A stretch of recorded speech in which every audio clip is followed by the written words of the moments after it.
This is He Knows His Sport, bringing you that heat and that fire. All right, man, come on now. We know Canelo Alvarez and Danny Jacobs.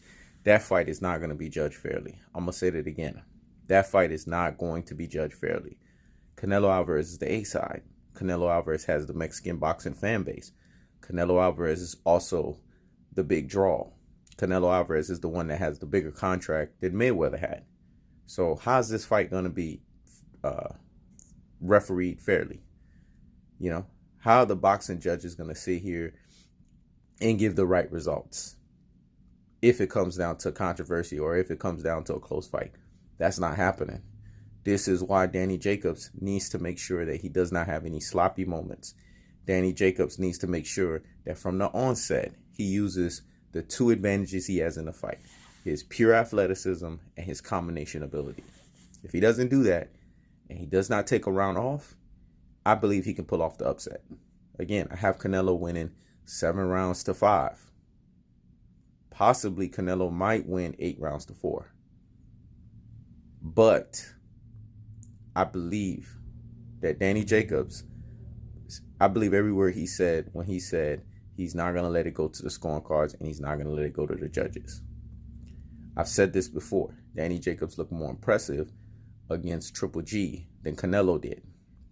Why? Because Jacobs had a certain style in his boxing arsenal that disrupted Triple G. He's more athletic than Triple G, and he was throwing combinations left and right. And his ring generalship around the ring was throwing Triple G for a spin.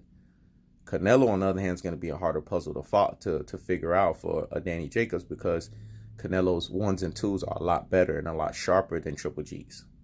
There's just no two ways around that. But I believe that Danny Jacobs has the superior athleticism and he has the superior combination ability for him to get the job done. If him and Andre Rozier come with an effective game plan, you know, they have to not take a day off in the gym. They have to make sure they train their hardest they've ever trained for a fight of this magnitude, because the judges are not going to be in their favor.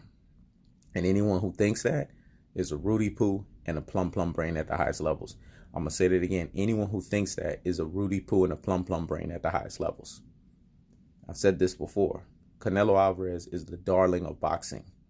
I'm going to say that again. He is the darling of boxing. That's why I call him Cinnamon Alvarez. And he has a Cinnamon Alvarez fanboy base. If you see the fan base, the Mexican boxing community fan base is galvanizing behind Mikey Garcia, you ain't seen nothing yet when it comes to Canelo Alvarez. All you got to do is look at the way they galvanized behind him in that Mayweather fight, even in defeat. Because there's one thing about that community boxing fan base, where even in defeat, they know how to galvanize around a guy. You got to give them that if you don't give them anything else. So do I think this fight is going to be judged fairly by the boxing judges? No. Plus, who is this promoter? Oscar De La Hoya. Oscar De La Hoya has cachet, man. There's a lot of boxing politics that's involved. He's behind DAZN, a big network that's paid him what? $365 million for a multi-deal fight. Yeah, there's going to be some cheating going on. I'm sorry. He's back behind Bernard Hopkins, another small-time partner in the Golden Boy Promotions. Shane Mosley, another small-time partner in the Golden Boy Promotion. I mean, come on. There's just too many names behind Canelo Alvarez.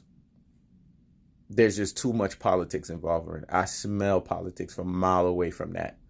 And anyone who does not think that this fight is going to be, who thinks that this fight is going to be judged fairly, your brain full of mush and you're a dodo head at the highest levels. I'm going to say that again. Your brain full of mush and your dodo heads at the highest levels. There's nothing about this fight that's going to be fair. That's why Danny Jacobs needs to make sure this fight does not go to the scoring cards. This is why he needs to make sure this fight is not a close fight. Because if it is, he's lost. Even before they even call the decision, if I was him, I'd just walk out of the ring and leave. I'm going to say that again. Just walk out of the ring and leave, because his hand is not getting raised. Even if he did more, even if he had the more accurate punches, even if he was a superior boxer, he is not going to win. I know this is going to give me a lot of flack, But I'm just telling the truth, man. You see this Fort Knox and brigade of Mikey Garcia fanboys, you ain't seen nothing yet when it comes to the Cinnamon Alvarez fanboys. I've made a few videos about Errol Spence having a legitimate chance of beating this dude. And I got more thumbs down than I have up. And if you go see who gave me the thumbs down, it's the Mexican community fan base. These plums, these broody poos at the highest levels that don't know shit about boxing. They're the ones that gave me that shit. So I'm telling y'all, I know what I'm talking about. If this comes down to a close fight, Danny Jacobs, if I was you, I'd just walk out of the ring. I'll show all sorts of sportsmanship and professionalism that you have. Throw that motherfucker out the door. You're not winning the fight. You might as well just walk out the ring and get the booze. Because either way, you're just going to look like a dud out there. And now Canelo Alvarez is going to have a win under your name, and it's only going to bring up his legend further. Even if he were to lose in a close fight. So you need to make sure this fight does not go to the scoring cards. I said this before. You need to make sure you don't have any lazy ass rounds. That you are the busier fighter. Because you can be. And don't get fucking sloppy like you did in the Triple G fight. Because you had moments of sloppiness. And that's why you got dropped. That one time. Can't have that. Shoot. If Canelo's the one that dropped you, shit.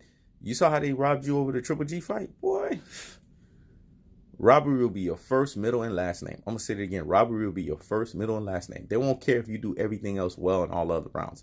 The fact that Canelo dropped your ass, you lost the fight. So you can't have any glaring moments that boils in this dude's favor. Plus, his fan base is going to be there like nobody's business. They're going to be cheering him on. That's also going to sway the judges. So just keep that in mind. You cannot let this fight go to the scoring cards. There's just no two ways around that. You have to, from the onset, show your superior athleticism and your superior combination work.